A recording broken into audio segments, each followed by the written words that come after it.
Hola a todos, bienvenidos a esta primera sesión del ciclo de charlas que organiza la Federación Gallega de Atletismo, de charlas formativas en línea.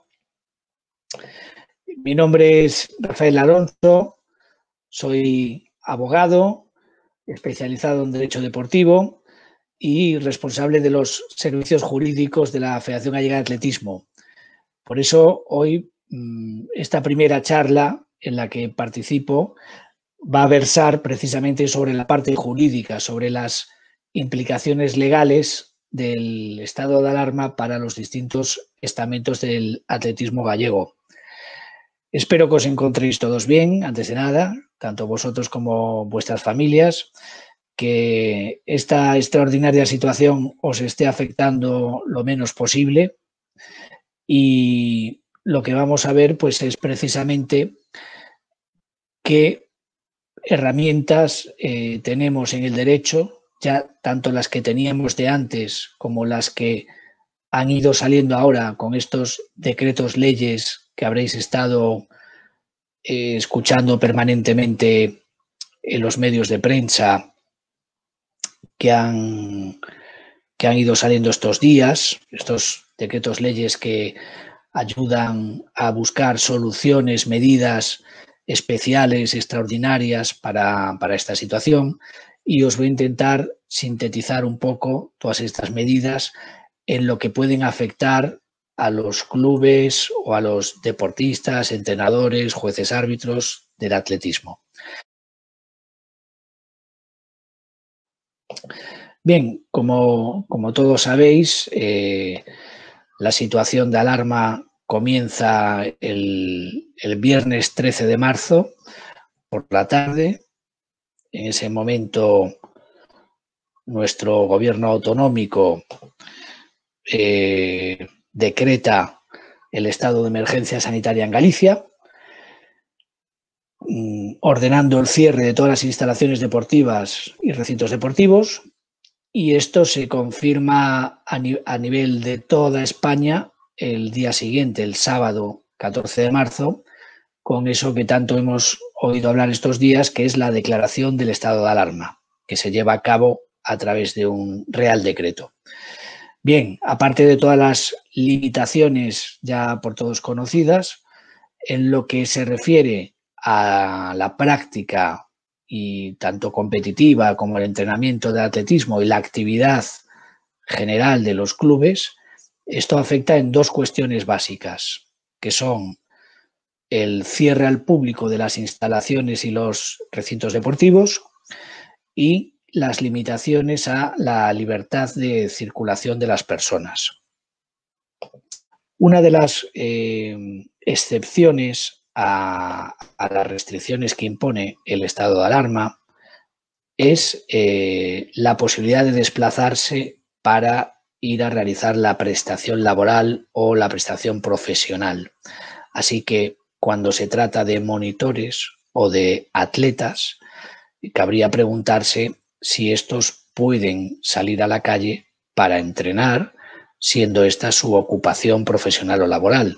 De hecho, quizá los que seáis más activos en las redes sociales hayáis visto que una marchadora española de origen húngaro olímpica, Julia Takacs, formuló una pregunta en la red social Twitter, creo que a los 2 días de declararse el estado de alarma, diciendo: ¿y yo puedo salir a entrenar a la calle? Y bueno, tuvo una gran lluvia de críticas, pero realmente la pregunta era muy pertinente, porque si ella, su ocupación económica es la de entrenar para los Juegos Olímpicos, si la gente podía ir a trabajar a sus puestos de trabajo, ¿podía un atleta entrenar por la vía pública?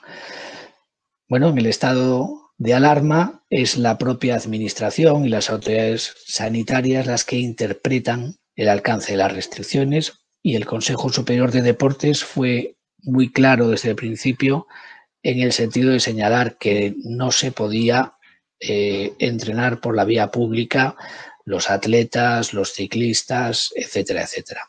con lo cual tenemos una paralización absoluta de la actividad económica, tanto para los clubes como para los atletas.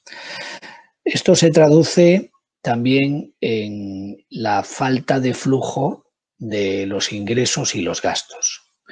Es decir, todos aquellos clubes que realizan actividades deportivas, de escuelas deportivas, de aprendizaje, al no poder desarrollar esa actividad económica por encontrarse las instalaciones donde se podrían impartir cerradas, se encontraron con la imposibilidad de llevar a cabo esa actividad.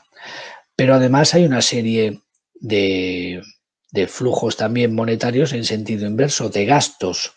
¿Y qué ocurre con todos esos contratos que puede tener un club ya fijados para la realización de su actividad económica? Pensemos pues en un club que tenga un contrato con un centro escolar privado para utilizar sus pistas de atletismo para los entrenamientos organizados por el club. No se puede utilizar esas pistas, pero está pactada una renta mensual. ¿Qué ocurre en esos casos? ¿O qué ocurre con los monitores? Si tenemos contratados como club los servicios de una empresa que se dedica a prestar servicios deportivos, si no pueden venir los monitores contratados de esa empresa externa a dar las clases a los socios y usuarios del club, ¿hay obligación de seguir pagando esa cuota o no? Bien, si empezamos analizando los cobros del club, tenemos que hacer una distinción muy importante entre los usuarios y los socios. Este es un concepto que tiene que quedar muy claramente diferenciado, porque las consecuencias de que se considere a una persona usuario o socio son absolutamente distintas a la hora de aplicar estas medidas legales en cuanto a la obligación o no de devolución de sus cuotas. Me explico. Los clubes son asociaciones y las asociaciones están formadas por socios. El socio es una persona que reúne los requisitos que están establecidos en los estatutos del club para hacerse socio con una serie de derechos políticos, por ejemplo, acudir a la asamblea con voto, poder ser elector y elegible a presidente o a miembro de la junta directiva en aquellos clubes que tengan este órgano consultivo complementario, y tienen la obligación de pagar las cuotas de socios que estén aprobadas por la Asamblea General del club, que puede ser una cuota anual o una cuota mensual.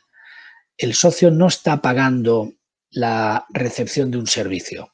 Tú puedes ser socio de un club y no recibir ningún tipo de servicio. El socio paga por el hecho de ser socio. Nada tiene que ver con la figura del usuario. El usuario, quien recibe un servicio por parte del club a cambio de un precio. Obviamente, si ese servicio se deja de recibir, no debería el usuario seguir pagando. En este caso estamos hablando de un usuario que tiene la consideración de un consumidor.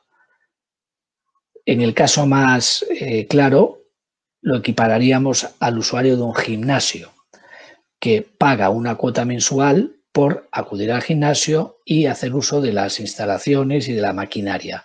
Si el gimnasio está cerrado, que es otro de los negocios que ha tenido que cerrar por el estado de alarma, pues no hay obligación de pagar esa cuota.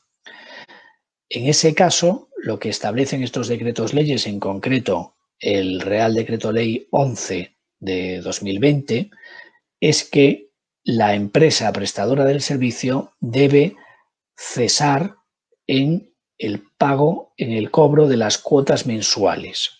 En el caso de aquellos que perciben las cuotas de manera anticipada, por ejemplo, que ya se hubiera pasado la cuota de marzo a principios de ese mes, cuando sabemos que a partir del día 14 ya no se pudo dar el servicio, el club puede dar al usuario la opción de o bien recuperar a posteriori ese periodo de tiempo no disfrutado, pero ya pagado, o compensarlo con futuros servicios, o en caso de que no se llegue a un punto de acuerdo, pues entonces sí que habría obligación de reembolsar la cantidad percibida del usuario.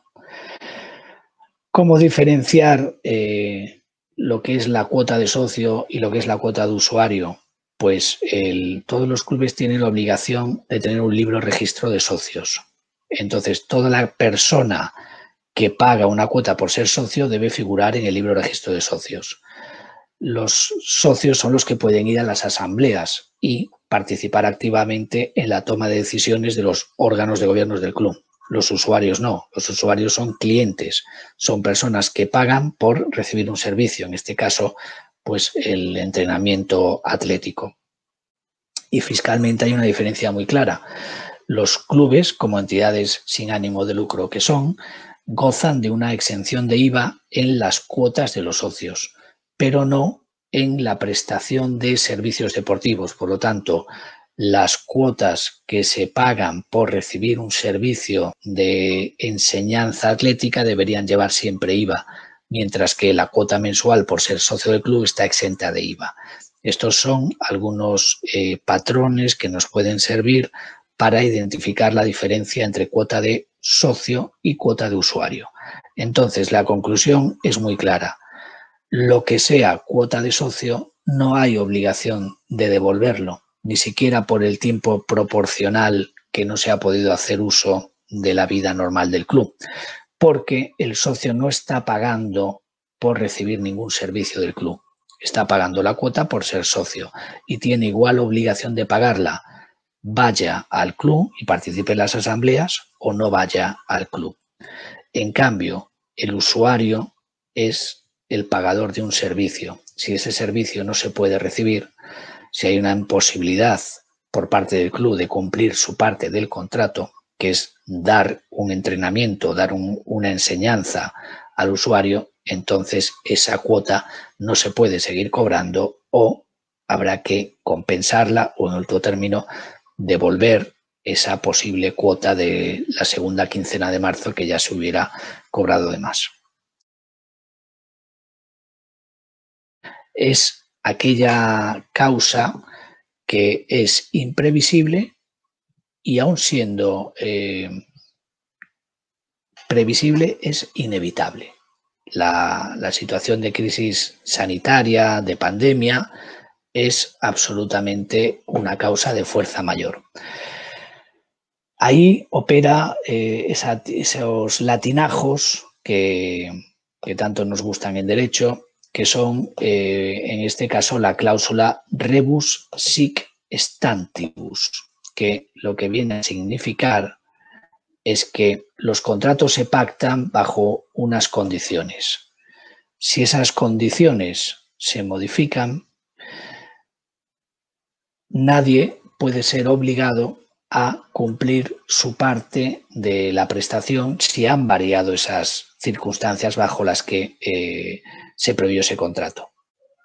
Tiene que haber una negociación de buena fe y en caso de que no se produzca esa negociación de forma satisfactoria, pues será el juez de lo civil, finalmente, el que establezca cuál es la equidad entre las obligaciones de una parte y otra. De un club que tenga una persona empleada a jornada completa, que su prestación laboral consista la mitad del tiempo en hacer labores administrativas, por ejemplo, girar los recibos bancarios de las cuotas de los socios, cobrar las cuotas de los usuarios de las escuelas deportivas y luego la otra mitad de la jornada la dedique a prestar servicios de técnico deportivo en las escuelas del club. Hay una parte de la prestación laboral que no se puede realizar, que sería la de técnico o entrenador, pero hay otra parte que sí que se puede seguir realizando mediante el teletrabajo, que sería toda la parte administrativa. Pues bien, esto nos sirve de ejemplo de lo que son los famosos ERTE, que tanto habréis oído hablar estos días en los medios de comunicación y tantas ruedas de prensa de nuestros políticos explicando lo que es un ERTE. Pues es un expediente de regulación temporal de empleo, es decir, que está previsto para estas situaciones en las que de manera temporal hay que realizar mecanismos que eviten los despidos. Los ERTE pueden deberse a dos tipos de situaciones. Pueden ser un ERTE de fuerza mayor o un ERTE de esas siglas que veíais ahí, ETOP, por causas económicas, técnicas, organizativas o productivas. Los ERTE de fuerza mayor son muy claros, son aquellos en los que no se puede realizar la actividad económica de la empresa porque está afectada por la paralización derivada del estado de alarma. Pues sería el caso de un club que presta servicios de enseñanza deportiva y tiene empleado un monitor que no puede dar clase durante ese periodo. Hay un ERTE de fuerza mayor y además a ese empleado la medida que habría que aplicarle sería una suspensión de contrato porque no puede realizar su trabajo de entrenador, ya que no se puede llevar a cabo el objeto de la relación laboral. Pero en cambio, si volvemos al ejemplo que poníamos al principio de ese supuesto empleado que dedicaba la mitad de su jornada a labores administrativas y la otra mitad a una labor de técnico deportivo, vemos que habría una mitad de su prestación laboral que sí que podría seguir realizando, que sería la de administrativo. Pues ahí lo idóneo sería hacer una reducción de jornada. En vez de suspender el contrato, esto implicaría que pues pongamos 4 horas al día seguiría realizando la labor de administrativo y cobrando la mitad de su sueldo y se reduciría la jornada, iría al desempleo por la otra mitad de la jornada, la mitad de jornada correspondiente a la labor de técnico deportivo. ¿Y ahí qué sucede? Pues que el Estado le paga una prestación por desempleo correspondiente a esa mitad de jornada que no puede seguir desarrollando de manera temporal y percibiría un 70% de la base reguladora correspondiente a esa parte. Pongamos que este empleado del club, del ejemplo, cobrase 1.000 euros mensuales, pues 500 euros los va a seguir cobrando por la parte de trabajo que sigue desarrollando a distancia de administrativo y de los otros 500 euros de técnico deportivo cobrará 350, que sería el equivalente al 70% que tendría de prestación por desempleo por esa parte. Y la empresa, el club, si tiene menos de 50 trabajadores, obtiene además una bonificación del 75% de las aportaciones empresariales a la seguridad social en caso de acogerse al ERTE. Vamos a hablar ahora de otro tipo de medidas que estos decretos leyes han establecido para los clubes. Bien, estamos a finales de abril y los estatutos de muchos de vuestros clubes os obligan a formular las cuentas anuales y el presupuesto de la presente temporada y presentarlo a la Asamblea General.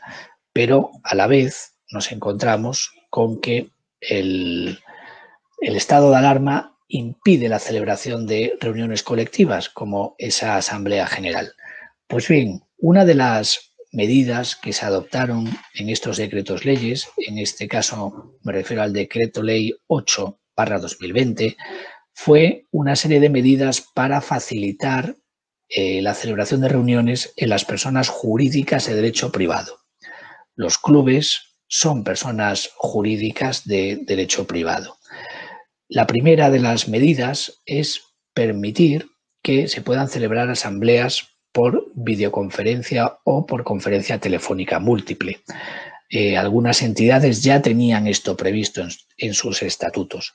Lo que hace el decreto ley es permitir que sea legal el que se realicen estas reuniones por videoconferencia de la Asamblea General del Club, incluso aunque los estatutos del club no tuvieran prevista esta posibilidad.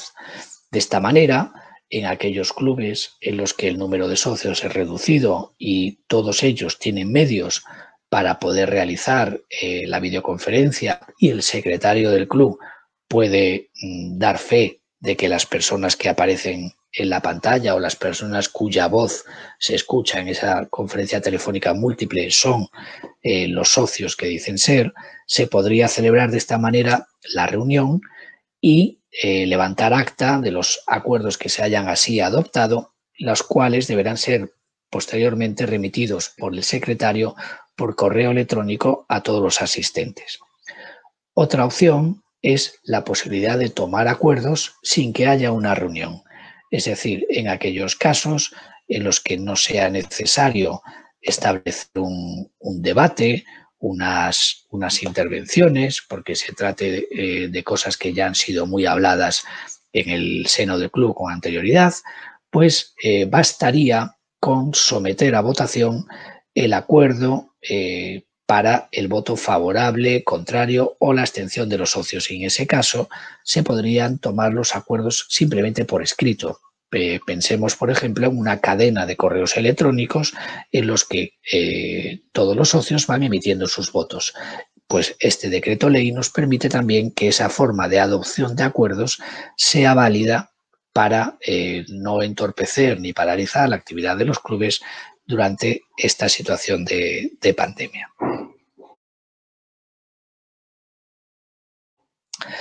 Por último, otro tema que también ha sido objeto de los decretos leyes y que preocupa a los clubes es la relación con las administraciones públicas.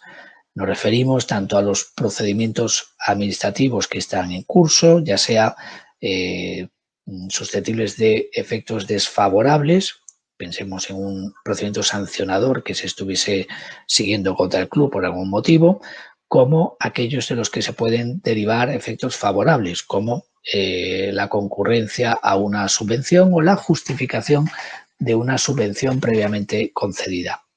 Lo que hizo el decreto de alarma fue acordar la suspensión de todos los plazos administrativos hasta que se levante el estado de alarma.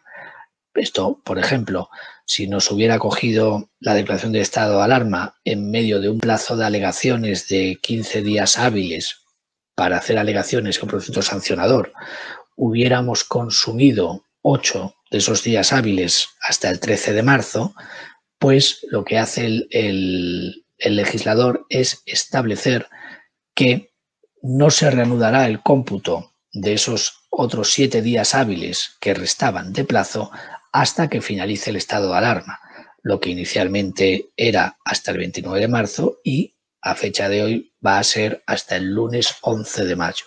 Si no hay más prórrogas, el lunes 11 de mayo será el día del octavo día hábil y a partir de ahí seguiremos contando hasta los 15 días hábiles. Una novedad todavía más favorable es la de que si nos han dictado un acto desfavorable y nos ha cogido el estado de alarma en medio del plazo para interponer recurso, que normalmente es un plazo de un mes para recurrir en alzada ante el órgano administrativo jerárquicamente superior, en vez de continuar ese plazo, lo que ha hecho el legislador es establecer que el plazo se reinicia, es decir, que el mes vuelva a empezar desde que termine el estado de alarma. Pero vamos a ver otra parte que quizá os pueda interesar más, que es la de qué ocurre con las subvenciones. Pongamos que había una subvención concedida para una actividad que iba a llevar a cabo el club y coge en medio el estado de alarma. Pues el El Decreto Ley 11/2020, en su artículo 54, establece que los órganos administrativos tendrán la facultad de ampliar de oficio los plazos de ejecución de la actividad subvencionada. Pongamos, por ejemplo, que una entidad local concede una subvención al club para la celebración de una determinada competición o un evento deportivo, que se debería celebrar en estas fechas en las que nos hallamos, pero que el estado de alarma ha impedido que se celebren. Aunque en la memoria presentada a la administración local para obtener la subvención se hubiera establecido unas fechas límite para la celebración, ahora, con esta previsión legal, el ayuntamiento en cuestión va a poder de oficio aplazar, pongamos hasta octubre, noviembre, etcétera, la celebración de la actividad subvencionada, de manera que no se pierda la cantidad destinada como ayuda pública para que el club pudiera celebrar esa actividad, aunque se realice más tarde de lo que estaba inicialmente previsto. Y ahora, si os parece, pues pasamos a tratar todos los temas que habéis ido comentando. Bien, vamos con la primera que hace Celtia García. Dice, en caso de que los usuarios del club quieran seguir abonando sus cuotas, ya sean totales o con descuento, para ayudar al mismo a poder seguir pagando los gastos mensuales, ¿se podría seguir realizando siempre y cuando haya un acuerdo entre las partes? Sí, por supuesto. La libre voluntad de las partes siempre prevalece sobre cualquier solución. Es lo que quiere el legislador, que primero haya un acuerdo y si no hay acuerdo, pues cuáles sean los criterios de los órganos judiciales para resolver. Pero os vuelvo a insistir en la diferenciación. La cuota del socio se tiene que seguir pagando siempre. Incluso si el club fuera que quisiera perdonar la cuota a los socios, tendría que celebrar una asamblea general para ello, porque las cuotas de los clubes las fija la asamblea general y por lo tanto no puede el presidente o la junta directiva dejar sin efecto un acuerdo de la asamblea general. Pero en el caso de las cuotas de actividades deportivas, que son las que no se deben abonar si no se recibe ese servicio que se está pagando con esas cuotas, respondiendo a tu pregunta, si voluntariamente los usuarios de esas actividades desean seguir pagando todo o parte para ayudar al mantenimiento del club, por supuesto es legal porque es fruto del libre acuerdo de la voluntad de las partes.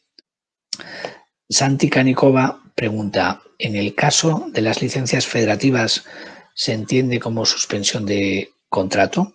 Como atleta, como juez o como entrenador no se puede prestar servicio. ¿Habría derecho a la devolución de cuotas de las partes correspondientes?